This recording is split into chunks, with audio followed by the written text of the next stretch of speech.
and welcome to Bewusst TV. I'm sitting here with David Icke, and this is, I think, my second interview. I was at your place was it 2007 or something, and yeah, a lot of things have happened since then. But we have to start from the beginning, so to say, for the audience who don't know you, David Icke. Most people know you, but not everyone.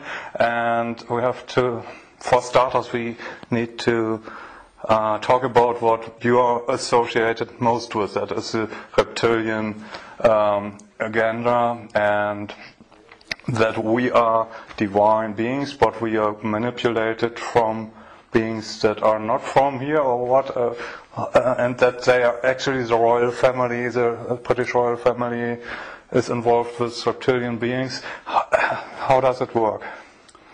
Crikey, how long you got? It's something that I've been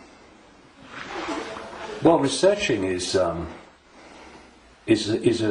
hardly applicable word in some ways, because to research means to look for, and you do that, of course you do, but after some extraordinary what people would call paranormal experiences in 1990 and 91, my life has become since then this synchronistic series of coincidences which have led me to, and even brought to me really, people, personal experiences, documents, books, and all these different sources that have put information before me in a very coordinated way, like some hidden hand is passing information to you. And it's not just random information, it's information that very clearly, as it comes into my life, has a direction. It has a series of steps. So in the early 1990s, the information that was coming into my life was about the fact that there was a cabal that was manipulating human society and world events towards the goal of a Orwellian global state, in which there would be a world government dictating to every country. Countries would be dismantled and become regions of great power structures. The European Union is a classic. And what we're seeing now with the European Union is the next stage of breaking countries up by destroying them financially, and then centrally dictating financially and in terms of government. And that there was a plan for a global army to impose the will of the world government, a world central bank to impose the cabal's global financial structure and control, and that the plan was for every child at birth to be microchipped as a matter of course. Now that was kind of whoa enough as the information came, and of course with the passage of the years this has been confirmed more and more by the fact that it's happening. Then there was a phase in the mid to late 1990s when, while that other information continued, and has continued to this present day, another, if you like, parallel and connected series of synchronistic situations happened in my life which brought information to me, and this related to the fact that the network of families which go back to the ancient world that are behind this control system I've just described and its ambitions actually take a non-human form, a not just reptilian, though that seems to be the dominant one, and I've moved on from that too and gone into other levels a bit beyond that. But that there is a non-human force behind this attempt to lock down the world. And then from about 2002, 2003, right to the present day, all these continue. Once they come into my life, these different areas, they continue together. That's why I work 12, 15 hours a day, keeping up with it. But This third phase, from about 2003, was the most important. Because without this, you can't really understand the rest. And that was about the nature of reality, the illusory nature of what we call physical reality, the fact that solidity is delusional, and that we live in a holographic, illusory physical reality, which is only one level of many multi-levels of this reality. It operates on a waveform level, vibrational level, it operates on an electrical level, it operates on a digital level, and it operates on the holographic level, which we in the conscious mind perceive as the world. And to appreciate that when I look through my eyes, another illusion funnily enough, which is why when people have near-death experiences, they leave the body and they're looking down on the body with the eyes, but they're still seeing. So, I mean, the scale of illusion in our so-called physical experience is extraordinary. I mean, and we've not got to the bottom of it yet. But it is that when I look through my eyes, shall we say, that people think that they're seeing everything there is to see in the space that I'm looking at. No, they're not. They're seeing a tiny band of frequency called visible light, which is so tiny it is ludicrous. And the rest of what exists in this universe, and even mainstream science would say this, although it's Stone Age science I would suggest, but even it sees this, that the overwhelming vast majority of what exists in this universe, in energy, matter, mass, whatever you want to call it, its different forms, we cannot see. And therefore, we are living, if you like, in like a holographic television channel. Mm-hmm. So, all I'm seeing now as I look here is this tiny frequency range called visible light. Channel 1. Yeah, but all the other levels of reality also share the same space as the one that we're experiencing. And, you know, we've got digital television coming in now and all that stuff, but if you take the analog version of television, radio too, they are sharing the same space without interfering with each other, because they're on different frequencies. And thus, interpenetrating this reality that we experience with the conscious mind, it are all the other realities where very, very different worlds are manifest, and with very different what we call laws of physics. And so it's from these frequencies that are very, very close to this one that we use the term with radio and television where interference takes place.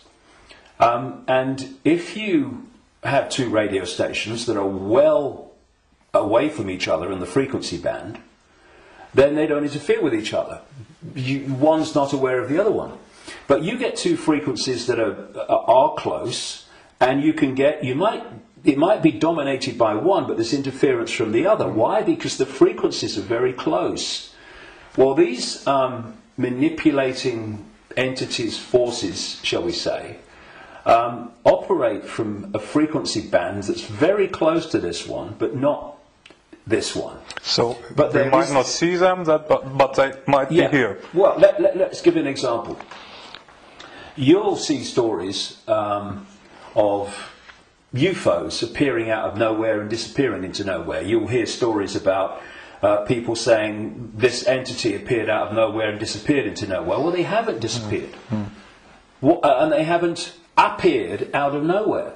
What they've done is they've entered the frequency band that we can decode, the visible light frequency band that I'm talking about, and when it enters that, we start decoding that information because it's now in our ability to do that. And as we start decoding it, bang, to the observer, it appears that it's just come out of nowhere.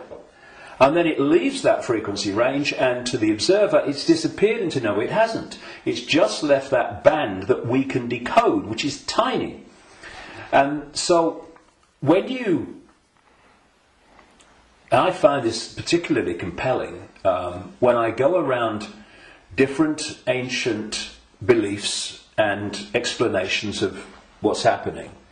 And you find that although they're using different names, they're telling the same story. For instance, there was a group of people, or shall we say a belief system, which goes back hundreds of years and has become known as Gnostic. This was the belief system of people that ran the great library of Alexandria, with Hypatia, who was slaughtered by a mob inspired by the Roman Church, because that library carried information and knowledge that would have, as it circulated, demolished the Roman Church's version of everything. And it was challenging the Roman Church version of everything. And what's interesting is whenever you come across the Gnostics' belief system expressing itself, you see it's followed by slaughter, suppression, and the destruction of that knowledge. So the Cathars in southern France were Gnostics in terms of their belief system. We'll go into what that belief system is in a second. And so, again, in went the church, and all these, people that kill for the church, and they destroyed the Cathars. It's, I think, 1244 was the last stand to the mountain fortress at Montségur in southern France, in the foothills of the Pyrenees. And again, it's not just we slaughter them, but we destroy their knowledge. But a fantastic thing happened in 1945 when a sealed jar of Gnostic writings, quite considerable writings, was found by a peasant in Egypt in 1945. And they describe much of the Gnostic belief system. Now, key in my interest, one of the things, of course, as a quick aside, they were telling a very different version of the Christian story. And we might get into that because it's relevant. But the key thing for me was that around a fifth of these texts were about a phenomenon they called the archons. And the archons, these Gnostics said, were a manipulative force that operated outside of human sight, that was basically, as we would call it, an energetic form rather than what we would call a physical form, though it could manifest as physical form through holographic projections and stuff. And these writings even talked in their own way about the illusory nature of this reality. And they talked about the archons were the, if you like, like cyborg, we would call it, troops of something they called the demiurge. And the demiurge is what Christians call the devil, and this negative force. And what these writings said is that this reality that we're experiencing was not created by some divine force. It was created by the demiurge and the archons, and it was a fake reality. And that they manipulated by accessing the human psyche and manipulating humans' perception of reality. And there was some very, very interesting things that they said about the archons. And one was that they lacked the ability to express the creative force. I would put it like this. If you gave them a blank sheet of paper and said create something like a reality, they couldn't do it. the Gnostic writings say is they're experts at taking something that already exists, like the reality before this hijack, as I would call it, the one we experience now, and twist it. Mm-hmm. They piggyback something already created and twist it. Something else, they said the archons did. And, you're going back to something that's been estimated, I think, around 400 AD, these writings were buried. Mm-hmm.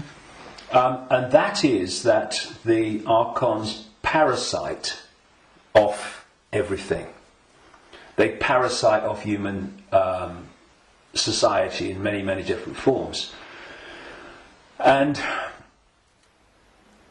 I read this stuff, and I'm going, whoa! This is my own books over the years, found in a jar in Egypt. Right. Not all the detail of my books, but the basic themes, because it fitted totally. And then you go to the Islamic belief. And not just the Islamic belief, because this came from pre-Islamic Arabia originally. And that is the very considerable focus in Islam on energetic beings they call the jinn. Mm-hmm. And when you look at the jinn and you look at what the Gnostics said about the archons, hallelujah, hello, they're the same thing. And then you go around other cultures and you see the same recurring theme. And so when you look then at human society,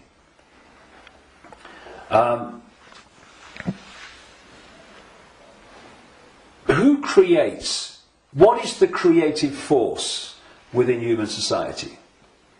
Humans. Should be. Mm.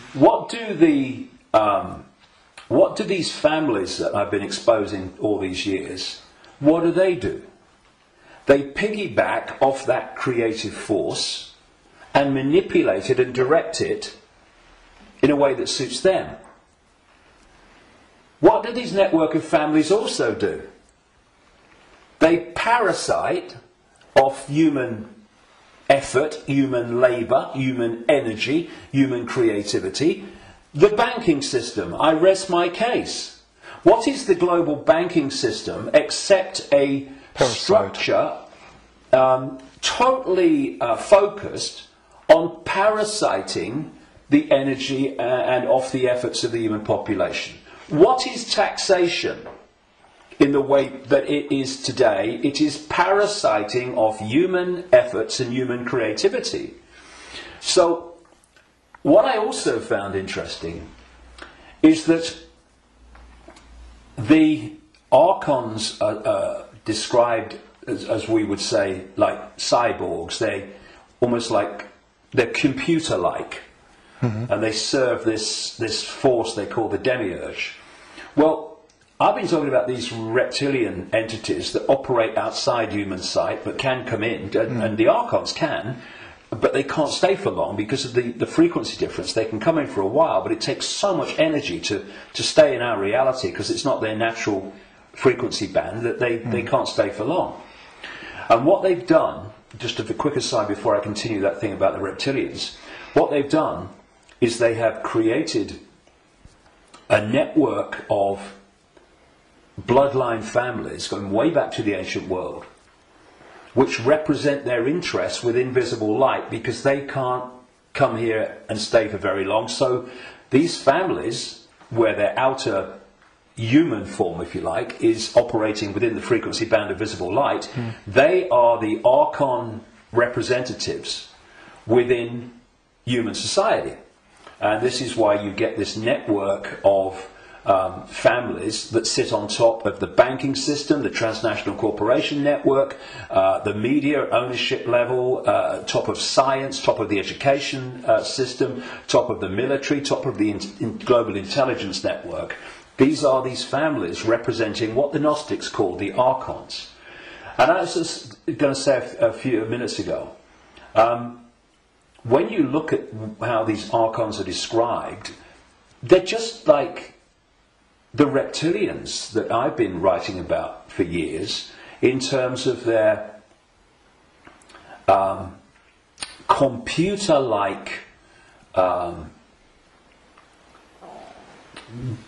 structured to the point of obsession society, which absolutely knows its hierarchical place. Every level knows its hierarchical place in it, and it's very robot-like and computer-like. It's not a flowing creative force. It's very structured, boom, boom, and that's how the archons are described. They have no compassion, no yes, I mean, empathy. The only one time I've taken psychoactive drugs in my life was in 2003 in a rainforest in Brazil, when I took a rainforest potion called ayahuasca.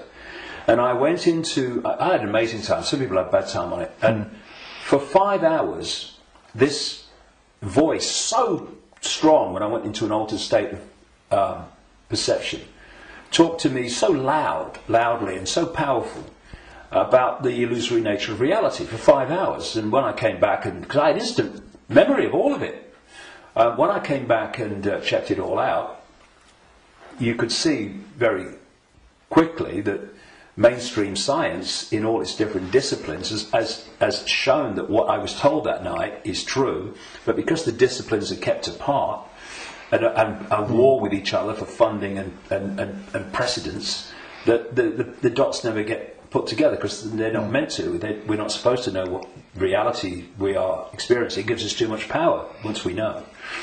And this voice said to me at one point, about when he's talking about the computer-like nature of these manipulators, if you programmed a computer to abuse a child, would the computer have any problem with it? No. Why? Because it would just decode the data and act in line with the data, the software program. And this reptilian force is very much like that. Very structured, very predictable. And interestingly, because most people don't realise this, but one of the most important parts of the human brain in terms of human behaviour and response and reaction to situations is called the reptilian brain, or the R complex. And when you look at the traits of the reptilian brain within the human brain, of course other parts of the brain balance that out, or should do, but when you have more reptilian genetics, those traits of the reptilian brain are obviously more extreme and more pronounced. And one of this is mainstream science, one of the key traits of the reptilian brain is obsessive ritualistic behaviour. And what is ritualistic behaviour? It's following the same pattern, day after day, week after week, repeating repetitious behaviour. Now, this is robotic, and so you've got the reptilians described in those terms, the archons described in those terms, etc. And these forces are different expressions and names for the same thing. Now, one of the manifestations of this network of bloodlines that represent this archonic reptilian force within human society is the royal families going back to the ancient world, and the aristocratic families that surround them. Why? Because where did the idea that certain bloodlines should be king or queen of a people, and you have this hierarchy, because this is the other thing about reptilian genetics and the reptilian brain, it's obsessed with hierarchical structures of power. Look at our world. Look at the royal families and the aristocracy. It's absolutely rigid with hierarchy. Everyone knows their place. You're a viscount, you're a baron, you're a lord, you're a king, you're a prince, and all this stuff. Yep. This is the human expression, or the partly human expression, because they're hybrids, of the reptilian archon obsession with hierarchical structure manifested in our world. Because what they're doing is bringing that archonic reptilian reality into our world and making our world like theirs, more and more and more. Now, we have this thing, of course, going way back, which goes under the title of things like the divine right to rule. And what is that? That's the right to rule because of your bloodline, because of your DNA. And we have the ancient emperors of China claiming the right to be the ruler because of their descendants from the serpent gods. And the association between the serpent and the snake with royalty and royal families and royal bloodlines, just follow it back. And so you look at these royal bloodlines that have come through, because what happened is that there came a time when the human population started to reject overt, in-your-face dictatorship from royal bloodline. And that you had that move where this force, not entirely, not least in Britain, moved into what I call the dark suit professions of banking and business and all the rest of it. And politics, and have gone on manipulating from that point of view. But some of them survived, like the British royal family. Now, if you want to see a group of people that are so obsessed to the extreme, not just with hierarchy, but my goodness me, they are. The whole British class system, as they call it, is based on obviously hierarchy, which is based on the head of state being the Queen. But you want to see a group of people who are obsessed with ritualistic behaviour, look at the royal family. She goes to the same palace at Christmas. She goes to the same palace in the summer. She goes to the same palace in the spring, and so on. And if you look at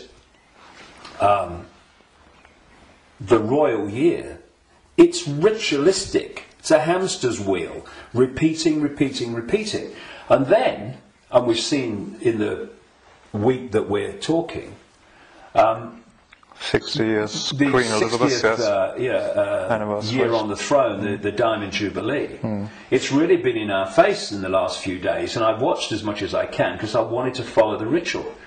But, you know, Britain is famous for what is called pomp and ceremony. You know, the guards in red jackets and black hats, you know, like, you know, need a haircut, marching up, changing of the guard, and then you've got people in breeches and all this stuff. It's unbelievable. But it's not pomp and ceremony. It is ritual. Repeating ritual. So if, you know, I'm saying, and I've said for years and years and years, I've been saying it this week as this is unfolded, that the British royal family, and the royal families of Europe too, but the British royal family is an expression of this hybrid bloodline which represents these other dimensional forces within human society. And I've described how these other dimensional forces operate, their mentality, how they structured. And you look at the British royal family alone, and it's absolutely a mirror of the very traits that the Gnostics, etc., have spoken of in terms of this archonic other dimensional force. So, you know, it's very challenging, obviously, for people that have not researched this and not been through the experiences that I've been through in terms of things that I've seen and things that I've experienced and things that I've read and researched. And also because from cradle to grave we are given a certain version of reality. Boom! You know, education system, peer pressure, media, all the way through, to actually go and encompass the possibility of what I'm saying. But you know, it's like Gandhi said, even if you're in a minority of one, and I'm not anymore, far from it, but even if you're in a minority of one, the truth is still the truth. And it's not, it doesn't become an untruth because people can't find the capacity to see it's possible. It's just, you know, people say, that's impossible, that can't be done, that's crazy. But what are they doing? They're just looking at something from a certain point of observation. And if their point of observation has been just to take in the programming that's imposed upon us from the first moment we become conscious in this reality, then they'll see it in a certain way and they'll say, that's crazy. But if you spend 22 years researching it, you're looking at it from a completely different point of observation, and to you, it's blatantly bloody obvious. And it's bringing those two points of view together that's the challenge, because what is happening in the world and what's behind what is happening in the world is so massively different, fundamentally almost indescribably different to what we're told is happening, that's the chasm that is probably more than anything else the greatest defence vehicle that this conspiracy has. It is so extraordinary that people think it's not possible, and anyone that talks about it must be crazy. But it is changing. All right. On the other hand, I just wanted to ask that people waking up and people are coming to your lectures now to the thousands, and you have full halls, and you want to do a big event in the Wembley arena with probably thousands of people. So it's important, if you know all these things, that they're pretty frightening, that we are being manipulated for thousands of years. On the other hand, we are divine consciousness, you said, and we just have to change our perception. What can we do now that we know that we are being manipulated? How do we get out of it, and can we get out of it? Well, you have to go deep in the rabbit hole for this, and of course you're constantly going deeper or trying to go deeper. But see, there are many aspects to this. When again you scan the ancient world, including texts that came through to be things like Genesis in the Bible, there is another common theme, and that is that there was an interbreeding. I'm sure it was direct interbreeding, but interbreeding. There was genetic manipulation of the human form, and this is my view after 22 years of researching this and the information coming to me. Before this force hijacked our reality, humans were very different. And it's so different, I won't call them humans, I'll call them earth people. And they were a heart-censored society, in the sense that, you know, we have this holographic body, and interpenetrating all the different levels of the human form, energetic and holographic, are vortexes that have become known as chakras, wheels of light, as they call them in Asia. Vortexes which interpenetrate these different energy fields. And it seems there are 7 basic ones, foundation ones, many others, but foundation ones, going up through the human form, and this one is the key, the heart. This vortex connects us to way out there, to far higher more expanded levels of awareness than anything else. And there's an organisation in America, it's called the Institute of Heart Math, and they research the power of the heart. Heart math. Yeah. Sounds good. And they've been doing it for a long time now. They have found that the most powerful electromagnetic field in the body field of electromagnetic fields is the heart. There are more nerves going from the heart to the brain than coming the other way. Mm-hmm. And that when the heart energetic field is in what they call coherence, in other words, balance, and connects in coherence with the central nervous system and the brain, that trinity, if you like, when it comes into harmony, takes the person into a much higher level of awareness and consciousness. Mm-hmm. The key is the coherence of the heart field. Once you knock that out, you knock everything out, and what's left then as the arbiter and decider of reality? This. Now, this is a great servant to this. Mm. It's not a great master when it's in control of our perception of reality. And there's another vortex in the belly, which is about emotions. This is why when people feel nervous or frightened, they feel it in the belly. And you know, they need to go to the toilet. It's because the imbalance caused by the fear and nervousness in the chakra, the vortex linked to emotions, is affecting the balance or imbalancing in the same way the intestinal system and what have you.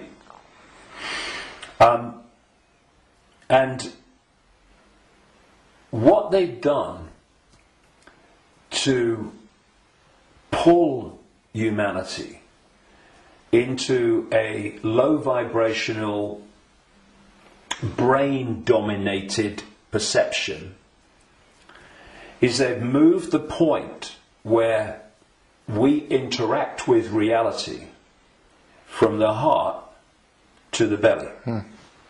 They've done it genetically because, as I said in my last book, Remember Who You Are, I'm saying that on the level of human DNA that they call junk DNA, which is anything up to 98% non-coding DNA, they call it junk DNA because they don't know what it does.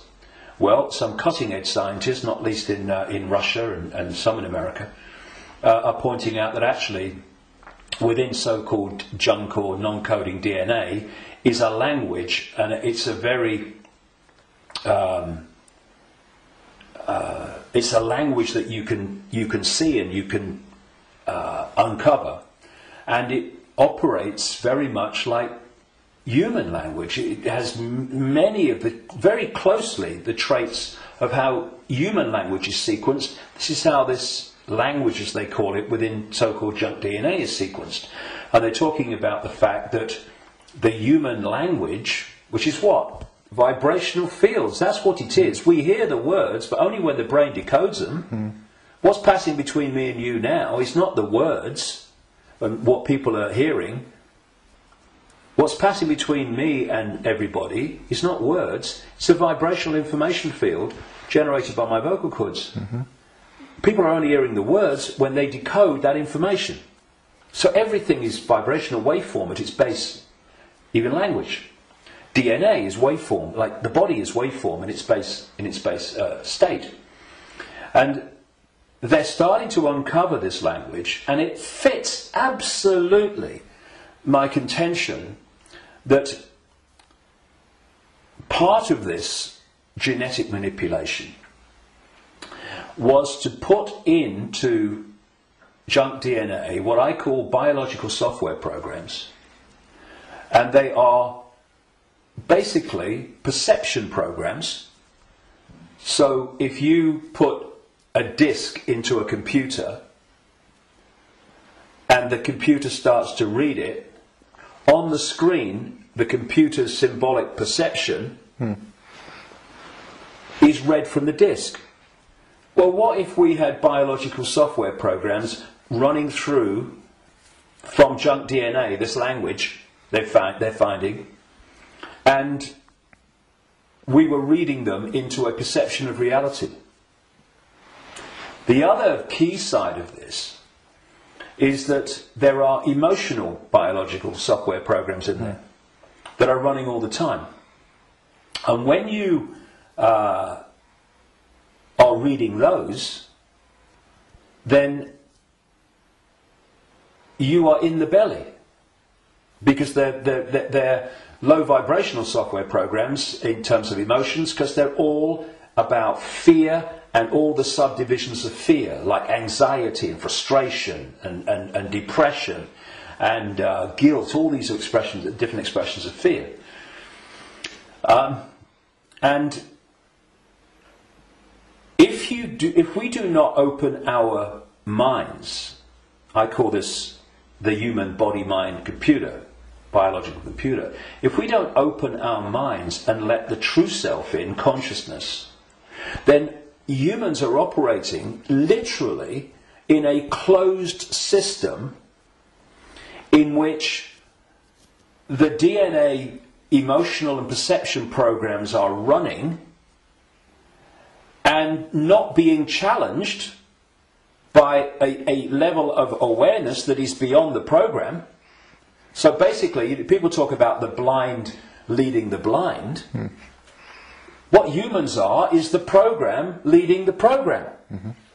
And it is my view, and this may be shocking to people, even some who've been along this road a bit.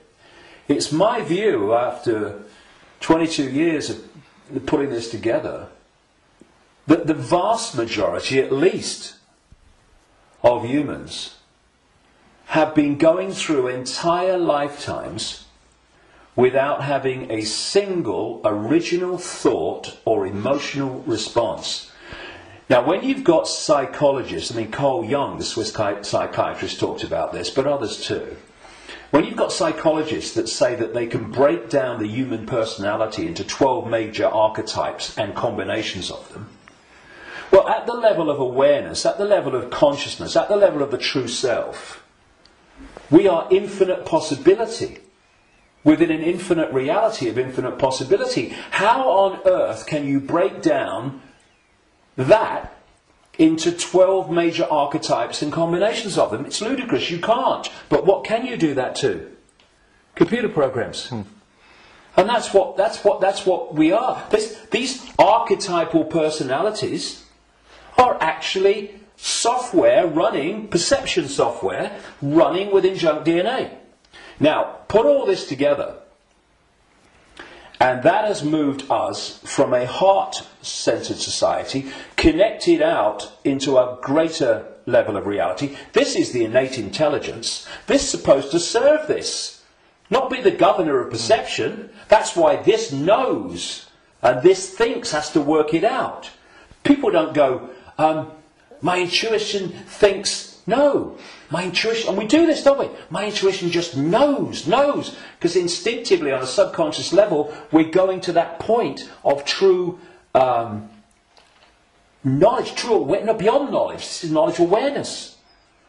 But what's happened is our point of interacting has gone from the heart-centered society.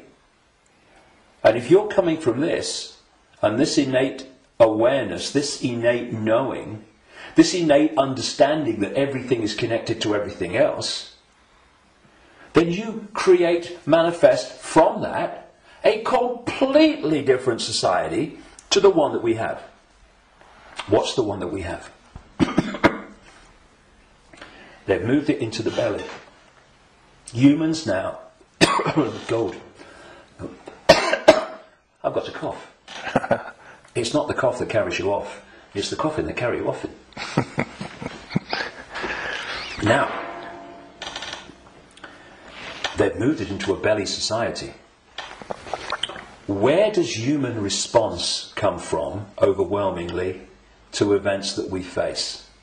The emotions. It's an emotional response. It's an emotional reaction. It's not a heart reaction, overwhelmingly, though of course it does happen. It's an emotional reaction. You know, this mass manipulation technique that I called a long time ago problem, reaction, solution, where they create the problem covertly, tell the people through an unquestioning mainstream media the version of the problem they want people to believe, and then they get the reaction from the people, do something, something must be done, and then they who have covertly created the problem got that reaction, do something, then at stage 3 openly offer the solution to the problems that they have created, which gives them the excuse to change society and advance the agenda that they're following.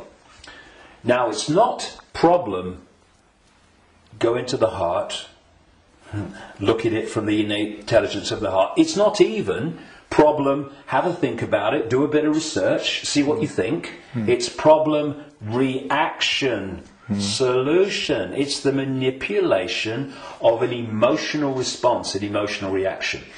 And what they're doing all the time is manipulating an emotional response to get support or to justify what they're doing. So, for instance, they'll tell you that Gaddafi was killing his own people and what have you, because they're looking for an emotional response. Oh no, we've got to stop him killing his own people. What they don't tell you, of course, is that the rebels were actually put in there, funded and armed by the NATO alliance to cause the problem. And then when Gaddafi's troops start reacting to what they're doing, shooting back at being shot at, then suddenly, oh, look, Gaddafi's killing his own people. Reaction, oh yeah, we've got to stop it. So this is happening all the time. You know, 9/11, ooh, that was, look at 9/11. And those horrific pictures and the towers coming down. Did that take us to here? No, it took people here. And from this gut, what would you say? Gut reaction. You know how many, people say, what does your heart tell you? What does your heart tell you? Right? But how many times, instead of going, what does your heart tell you? What do we say? What does your gut tell you? Emotional response, emotional reaction. And so what they've done is moved us, not all of us, not everybody, but, you know, the vast majority, they've moved them from the heart, high vibration, which they can't touch. If we're in the heart, we're untouchable. It's like Radio 1 trying to impact on Radio 2. Can't be done. They're terrified of us going into the heart because it's over. So they move us into their stadium vibrationally. Because not only do they manipulate human response through emotion, they feed off human low vibrational emotional energy. They've turned us into their energy source, because they're an energetic source basically at their core. Well, we all are, but they're much more energetic than we are, because we're much more aware of the holographic, the so-called physical. And so when we eat food, we think we're eating physical food. There is no physical. We're eating holographic food. But the foundation of that food, which we decode into some kind of illusory solidity, is actually a waveform information field. All that these entities do is they feed, they get their energy source, not from a sandwich and a cup of tea, but directly, energetically. They absorb energy in its waveform. And so when we generate low vibrational human emotion, that emotion is resonating within the frequency. That's why we can't see it. We can feel emotion, but we can't see it. Because it's vibrating within another frequency band beyond visible light. And that's the frequency band that these archons, reptilians, overwhelmingly operate in. So every time we generate fear and all its offshoots, we're feeding them energetically. So you get a war, a 9/11, a global war, and you get an economic crisis where parents now in Greece are giving their children away or selling their children because they can't afford to feed them. Can you imagine in that one incident with one set of parents how much is generated here emotionally from the horrific? I can't even think about it. Imagine what it must be like. And that's just two parents. You get that operating. Look at the world. Look at the world every day. All over the world, in all its different expressions, how emotional energy is being generated and produced by the circumstances that society has been structured to create. It's an orgy of energetic vampiring. And so, when Morpheus in the Matrix held up a battery and said, the Matrix is a computer-generated dream world made to turn humans into one of these, that is a profound truth, because that's what we've become. Not so much batteries, though that was a good symbol, but actually generators, power stations, generating this energy. So we have this situation, if we bring these strands together at this point, in my contention, that these perception programs are running through junk DNA, and the emotional software programs, biological software programs, are running through non-coding junk DNA. And as those programs are running, and as society is structured so that it generates situations, in computer terms, data, that trigger those programs and bring them to the surface where they're more impacting upon our behaviour and responses, you are locking humanity into this closed system where the program programs the program, and you're also pulling people from the heart, high vibration, down into low vibrational belly emotional vortex, which is pulling humanity into the predator's vibrational stadium, and in doing so they are able to trawl and vampire the energy that emotional state and response is constantly generating. Now, I've talked for a long time from your question, what can we do? Because that background, I suggest, was fundamentally necessary. So what do we do? What can we do? It might sound trite and all the rest of it. I mean, because what we've got to do, of course, is we've got to stockpile weapons. We've got to create human armies to fight against them, and we've basically got to try to do all the things to them that they do to us, right? And where does that take us? First of all, it makes us them. And secondly, if we go down that road, will do what? Will produce more and more and more of this low vibrational emotional energy in the hatred and in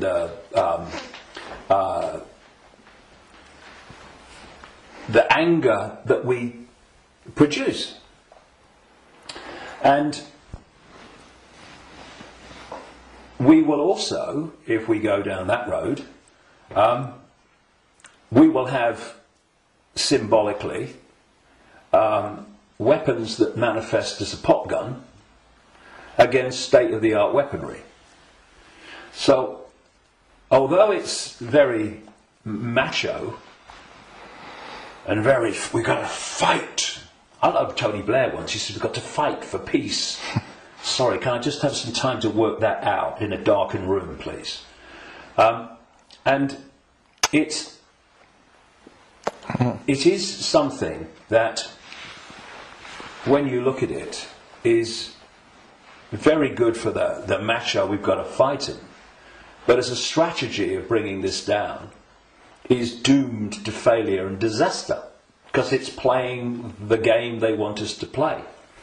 And if you're in that macho mode and you think the whole spiritual side of things and stuff like that is namby-pamby, airy-fairy and a bit, soft, then what I'm going to say will make no sense. But if we are going to bring an end to something that has been created and perpetuated by something happening, then we can fight that something, or we can remove that something. And if you've got your finger in, a boiling pan of water, well, you can turn the gas off, or you can literally take your finger out. In other words, instead of finding a solution to the problem, turning the gas off, not really a solution, your finger's still in there, you remove the cause of the problem. The cause of your problem burning in the water is because your finger's in the frickin' water. So remove it. Done. And if you look at any situation that we want to change, you will always find that removing what has caused the problem is always far more effective than finding a solution to the problem that you've caused. And so, we have this control system, we have this constant and gathering, expanding imposition and dismantling of people's lives financially in all these different ways. And we can say the solution is to fight the system and get out on the streets and fight and all this stuff. Or we can say, what has caused this reality that we are experiencing? So why not remove the cause of the problem? And this is not about fighting. It's not about macho man responses. It's not about shouting loud. It's about changing the way that we interact with reality. And in doing so, stepping out of the influence of the programs that have been running human perception and emotional response throughout known human history, and are creating the world that we live in. Because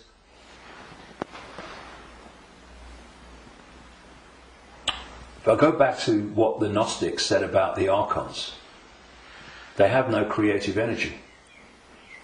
They can't make things happen. But we can. We can, yes. Which is bringing us to an interesting point. We can manifest. What this manipulative force has done has programmed humans to use that gift of manifestation to manifest what they want. And so, if we manifest from our perceptions of reality, then manipulate their perception of reality, and they'll manifest what you've manipulated them to perceive as reality.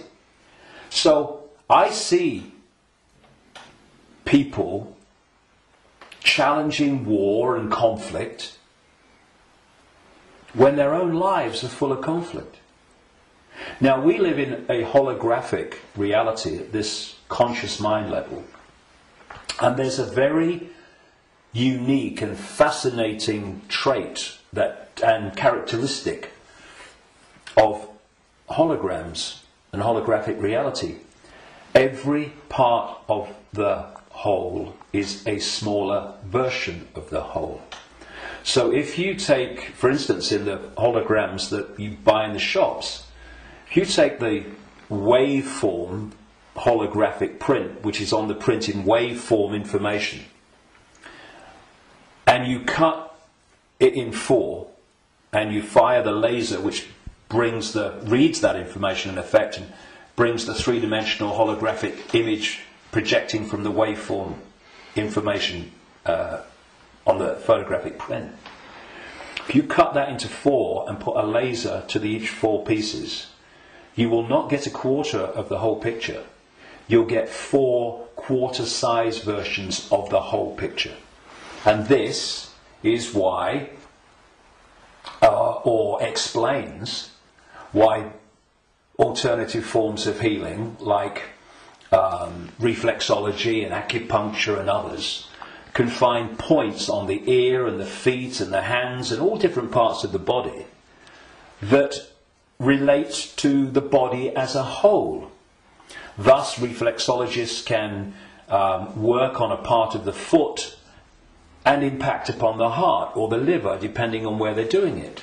And I've known and talked to reflexologists and people like that over the years, and they know it works, but they're not sure why it works or why there are points on the foot and the ear and everything that relate and impact upon the body as a whole. Well, it's simple when you realise that this reality is holographic, because every part of the whole is a smaller version of the whole. The body is a holographic manifestation, it's a hologram. Thus, every part of the body must be a smaller version of the whole, and that's why all over the body, in all the different parts, you can find points that relate to the whole body. In the same way, if we have conflict in our own lives on a so-called individual level, and this is going on all over the world in all these different societies, and it is, then that's a smaller version of the whole. And a hologram moves both ways. When the whole hologram shifts, all the parts of the hologram shift, because they're expressions of each other. You shift or affect the smaller part of the hologram, and in this case it's lots of people, billions of people with conflict in their lives and all that stuff, and that's going to impact on the hologram as a whole, i.e. human society. And you're going to have collective conflict. If we want to put the fire out of the whole, what we call human society and global experience, then we have to put the fire out in our own lives, because we are fueling the fire. We are creating the fire. This is why they want conflict and disruption at all levels of society, because they know that they're constantly impacting upon each other. We have conflict in our own lives. Collectively, we are manifesting collective conflict. You have collective conflicts like bombing Libya and Iraq and what have you, and the global conflicts. Those collective conflicts then impact on the individual that reacts to them with a lot more emotional, based emotional response. So everything is connected to everything else. Everything's impacting on everything else. Now, those behind this manipulation of human society, they know that. And they have been playing humans like a violin for so long. And this is why, not the only reason, but this is why they created human religions in this part of why, because there were many whys for that, and why they created human science, which is, I call it Stone Age science. It's song sheet science. It's not science. It's just a bogus explanation for reality, so we don't see the real one. This is why the nature of reality is hardly, if any time, discussed in schools or education in general. And you know, I travel around the world. I've been to 50-odd countries, many of them many times. I've seen the streams of television channels, not least places like America. You're going through the zapper button and there's channels after channels after channels. I have never seen one that was asking the question with an open mind, who are we, where are we, what is reality? Now that is ludicrous. I mean, we have a situation where probably the vast majority of people go through a lifetime, until they come to the end of their lives and they're thinking, you know, where do you go? Who don't even think about, who am I? You know, you say to them, who are you? Oh, I'm Charlie Jones. I drive a bus. And they'll tell you your family history, they'll tell you their life history and all that stuff. That's not them, that's their experience. And human self-identity identifies who we are, self, with our experience, with our name, with our job. Who are you? I'm a banker. No, that's your experience, it's not who you are. And so when you lose touch with who you are, and you lose connection to the true self beyond the program, then what's left is for the program to run and dominate our sense of reality. Our sense of reality becomes our point of observation by which we judge everything, and the emotional reaction from which our judgment and response to events comes. And it's a closed, ever repeating cycle. And unless we break it, then this will go on. And we break it by moving our point of attention, the point at which we interact with the world, from there to here. And you know, I had some amazing experiences in Peru in 1991. Amazing experiences which changed my life and all the rest of it. And I went back to Peru with a group of people from all over the world in April 2012. And we went around Peru, and we went to Machu Picchu and this place where I had my amazing paranormal, extraordinary experience in 1991 called Siyustani, near a place called Puno, and Lake Titicaca, the highest known Buga lake in the world. And this group, all of us, were going around these places, and what these places were heart places. Mm-hmm. When you went there, you interacted with them from here. And the behaviour of the group and the demeanour of the group was laughter and joy and happiness. Then there was one day, and this really, you know, I've been aware of all this for a long time, but you know what it's like. Sometimes you have an experience and it goes bang in your face. And there was one day towards the end of the trip where we went to a place called Tiwanaku, just over the border in Bolivia. It's an ancient site, very famous ancient site if you look at the history and accounts of South America. And if anyone thinks that human awareness, human emotion, human demeanour does not impact upon the energy field that we're all interacting with, they should cross the border between Peru and Bolivia at this place where we did. You walked across a bridge across a river, and one side was Peru and the other side was Bolivia. So once you crossed into Bolivia, woo, doom, you're right? back. So it took ages to get through the border guards, just for a tourist group who's going to be in the country for about 3 hours. They'd all just come back from a hospital, apparently, where they'd had a sense of humour bypass. And we headed to this Tiwanaku, going through in a 40-minute drive through a police checkpoint and a military checkpoint. You know, I mean, if anyone says that he's predicting that Bolivia is going to be a police state, well, you're too late, mate. Anyway, we get there. And it was horrible, Kiwanaku. It was big time here, right? And I felt this in many places around the world, and they've all been connected to human sacrifice and rituals involving these entities operating in other levels of reality, but interacting with this one. This is what satanic rituals are. They're the interaction. This is why they do certain things and repeat them. They're creating an energetic environment which allows interaction and even the manifestation of these entities within the rituals. This is what sacrificing to the gods was all about in the ancient world. Because when you sacrifice someone, the people doing the sacrifice, they drink the blood and eat the flesh, which is what this whole Roman Catholic thing is really about. Drinking the blood of Jesus and eating the flesh, that's just a mild bloody cover for what goes on in the background. But on the other levels of reality, while this is going on, these entities, perceived as the gods, are feeding off the terror of the victim. Right? This is sacrifice to the gods.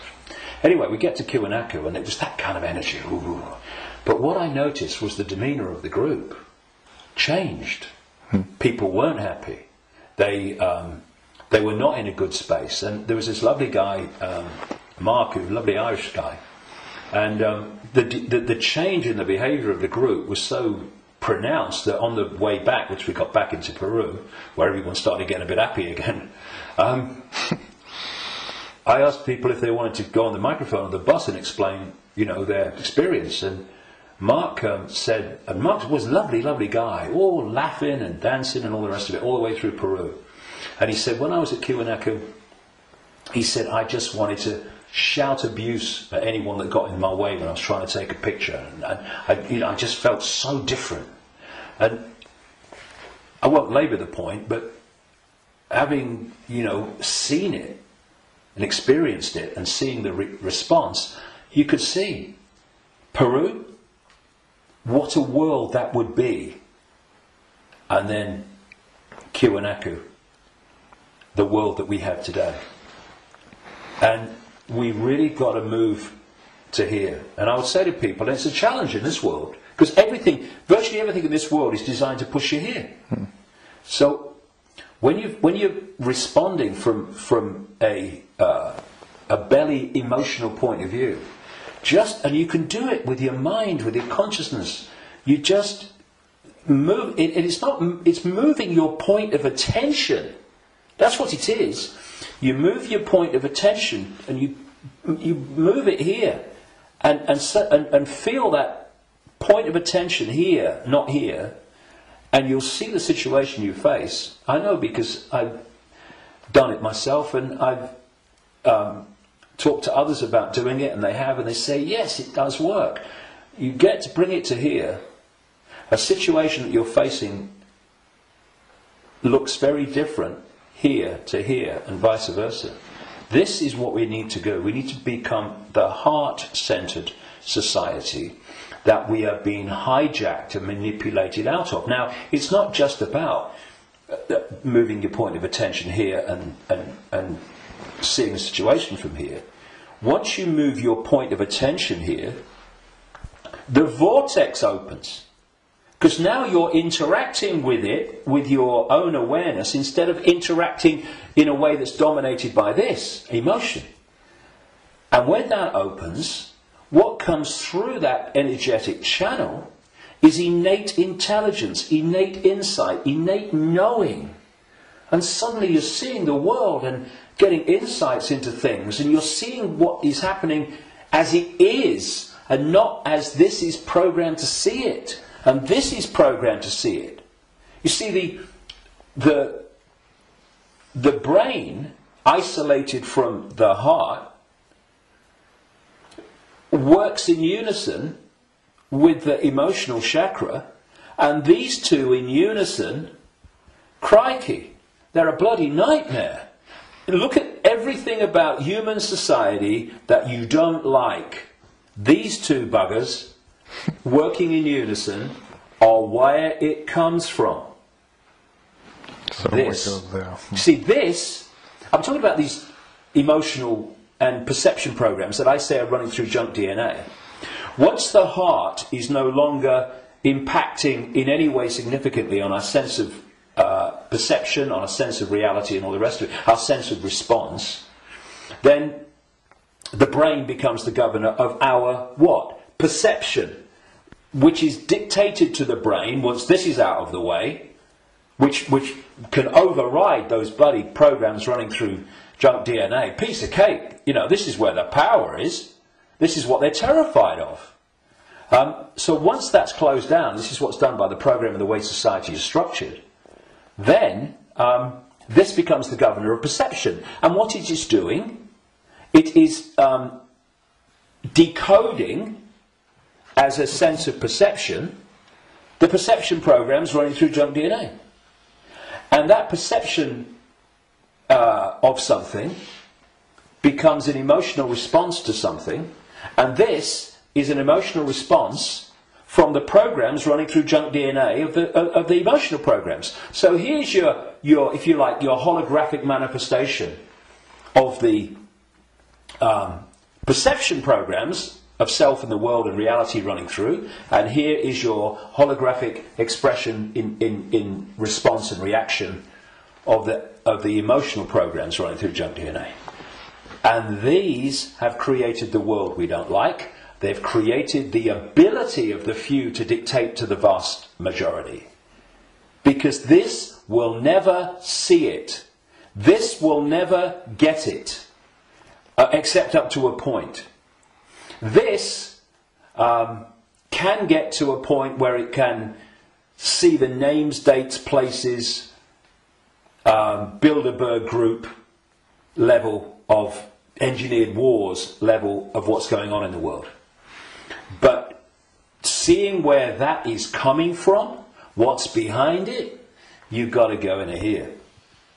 Because if you don't, you can't get into the rabbit hole. Because this can only go so far. And it's my view, and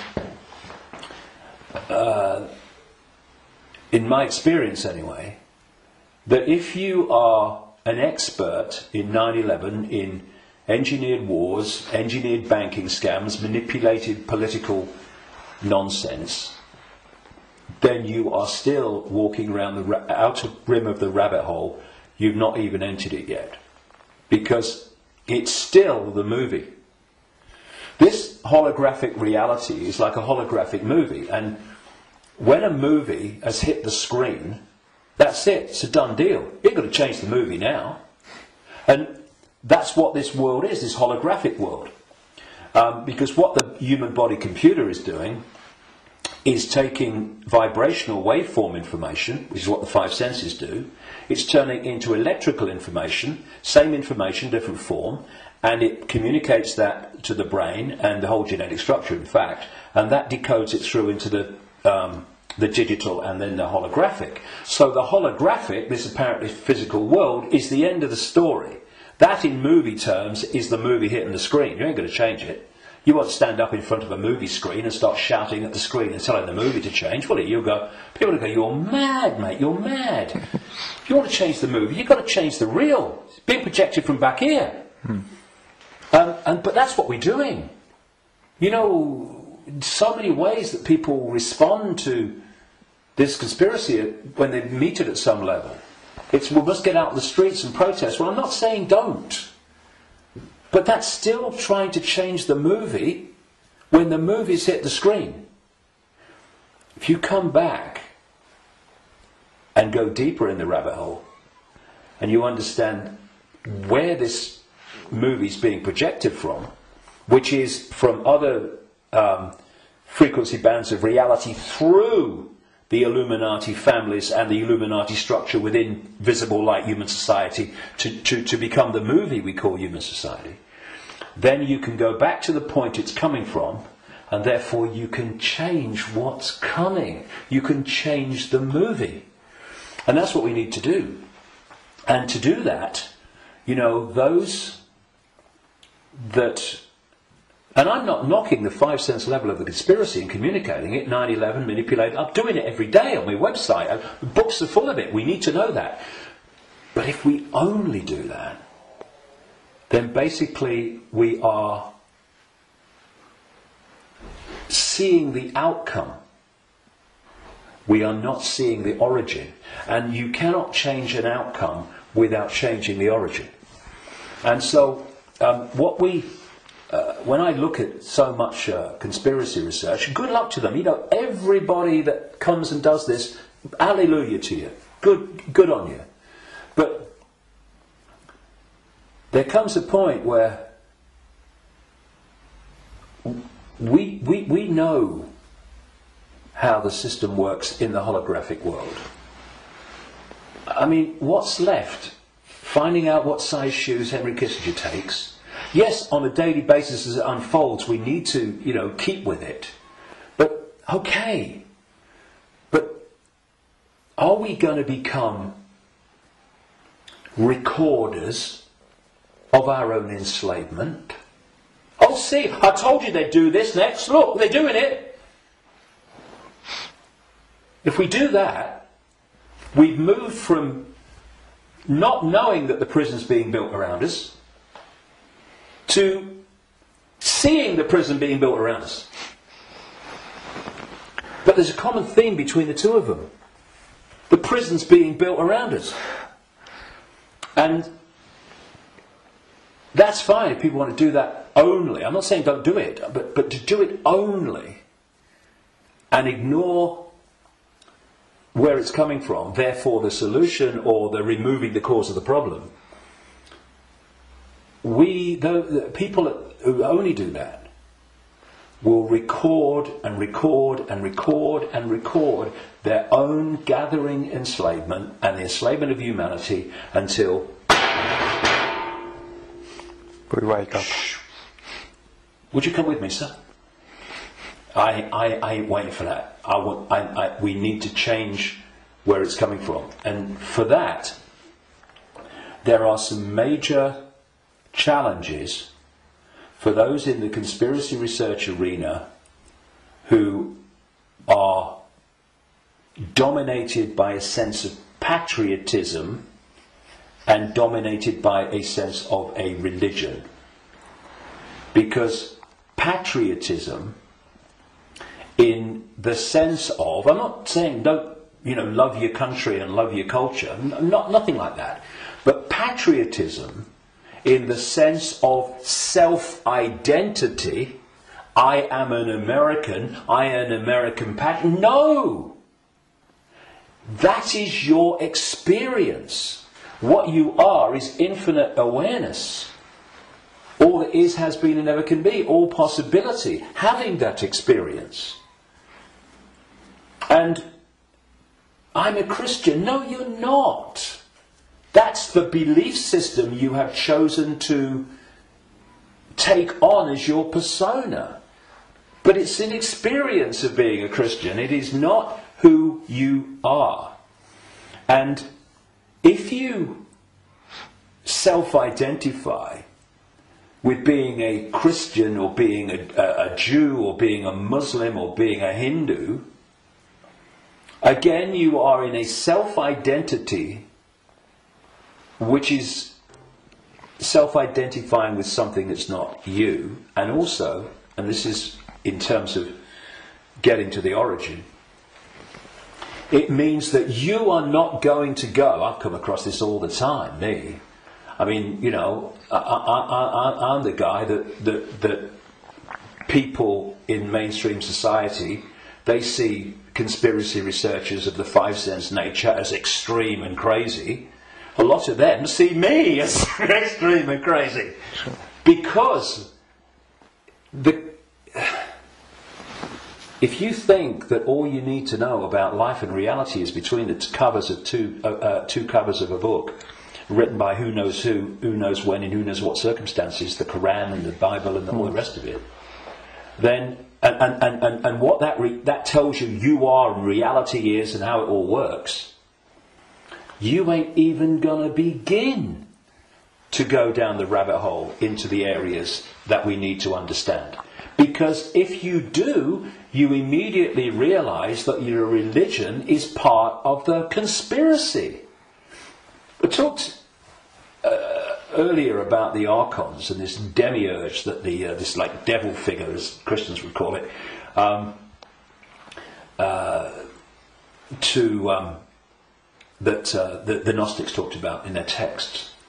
Well, that demiurge and those archons, those jinn and whatever you want to call it, those reptilians and all the different facets, they are the force that the major religions worship as God. Yeah. It is the Islamic God, it is the Christian God. Well, I'm being controversial now, aren't I?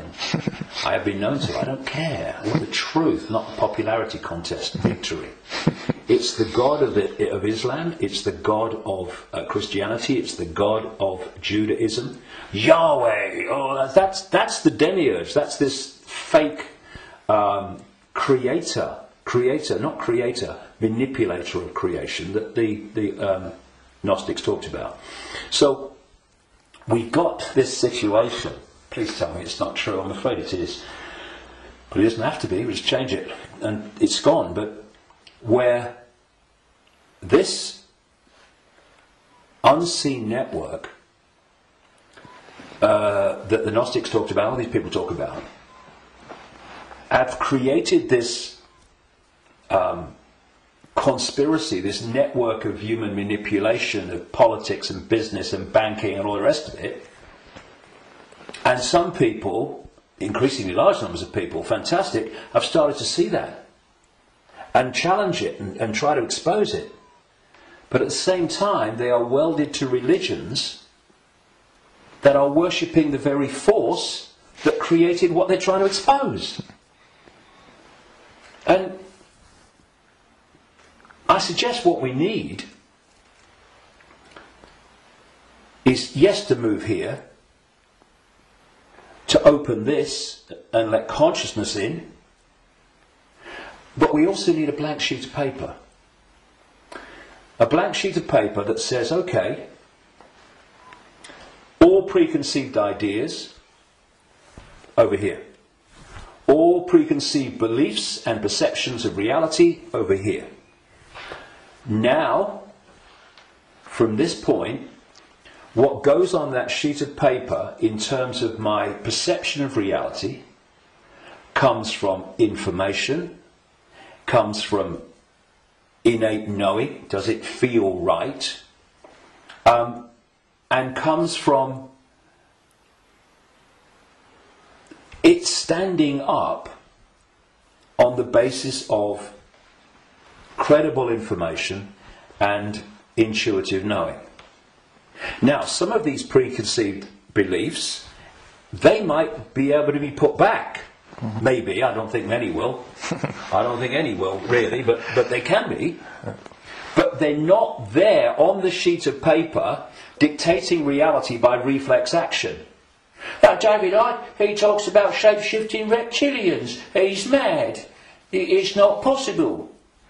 No, you do not believe it's possible, and thus you are dismissing what is absolutely explainable, not because you've researched it, not because you've even looked at it, but because that program, which is dictating your sense of reality, cannot encompass it.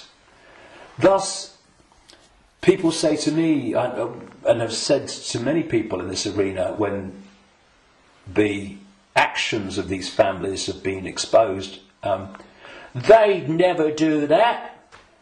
No, mate, you would never do that. They would and are every day. It's this. And then you say, well, how much? I've said this to television interviews in the mainstream. They're like, loads of rubbish. And I say, well, I've been to 55 countries, many of them many times. I've researched this full time for 22 years. How much research have you done on this subject? Zilch. But it's different, it's outside of their perception of possibility, so it's dismissed. And this blank sheet of paper lets anything in so long as it justifies its place on the paper. And when you do that with an open mind, you don't say, I'm a Christian, so I don't criticise Christianity. You go, I'm going to look at Christianity and what I've believed up to this point from a detached perspective and see if it stands up.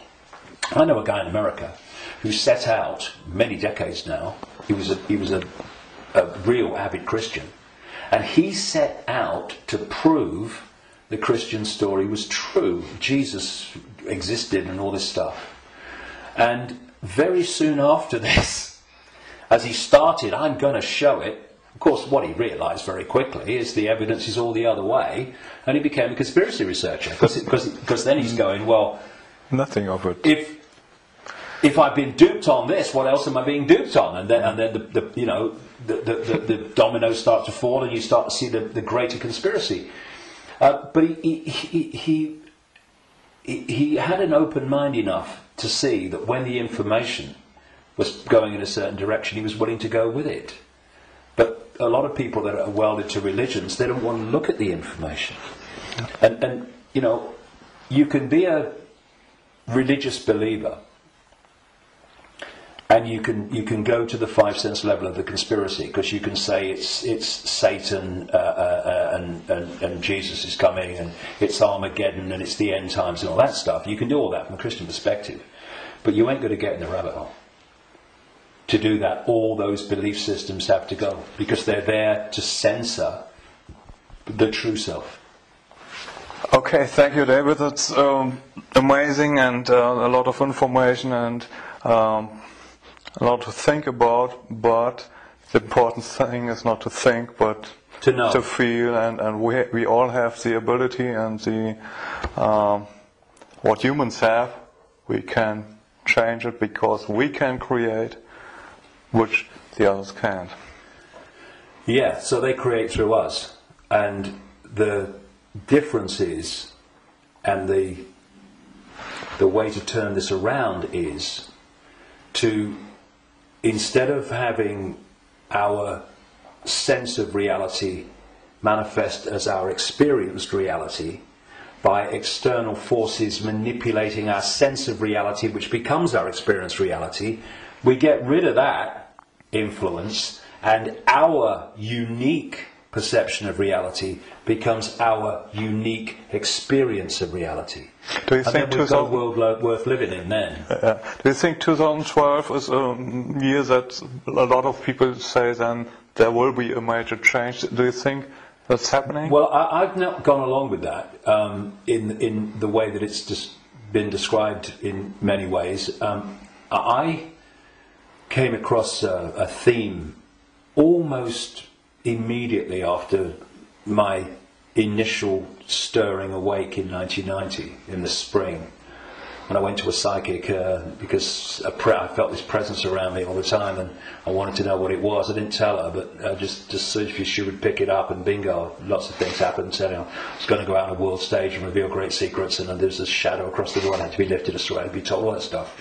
From that very earliest time, there was this theme that there was a vibrational change, which I would see now as a waveform information change, that was going to have many effects, but two major ones.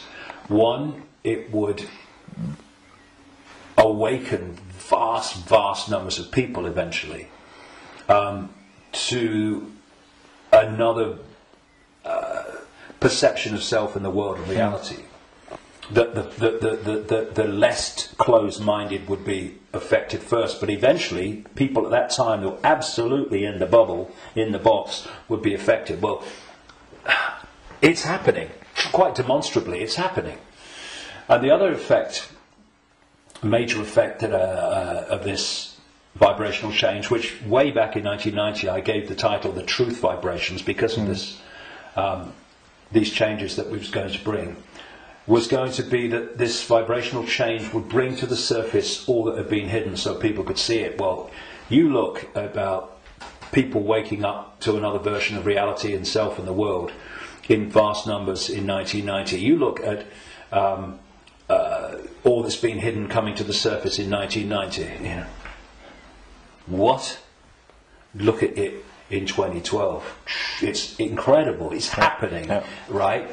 But this truth vibrations that I was, as I called it, was going to be something that would get more and more powerful and more influential. And the significance, a greater significance for me of 2012 is that it's not 2011, but it's not 2013 either. However, I think that what we are seeing in 2012, and we'll see more of in 2013, 14, 15, is that we are now reaching a point in this where it's starting to be tangible in its impact. You know, I'm seeing people now within the system, doctors, scientists, people like that, are starting to look and saying, it's all nonsense, isn't it, right? Now this is, so we've reached a point in 2012 where this is becoming more and more tangible. And I think by the end of the year it will be more tangible, you know, because this is an ongoing thing.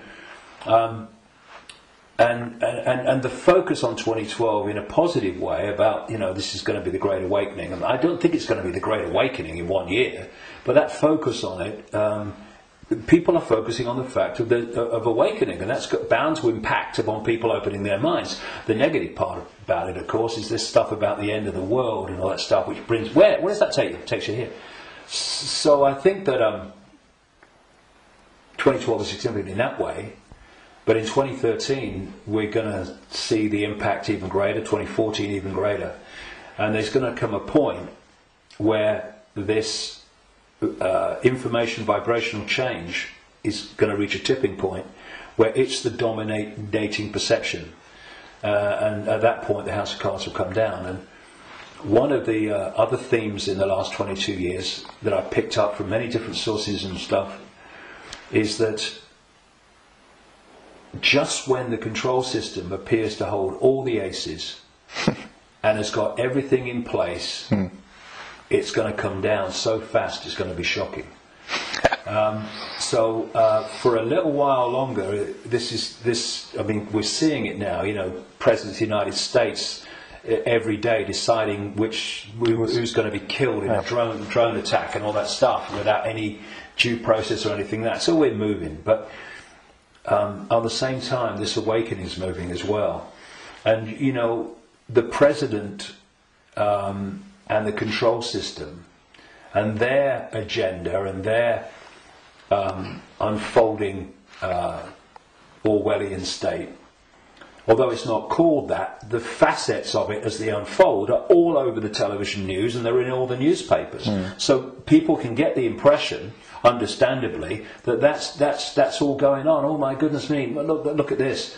What's not in the papers, what's not on the television, for obvious bloody reasons, is that this is this quiet, well, in terms of people like me, as loud as I can bloody be, awakening, but a quiet awakening with most people is gathering and it's growing.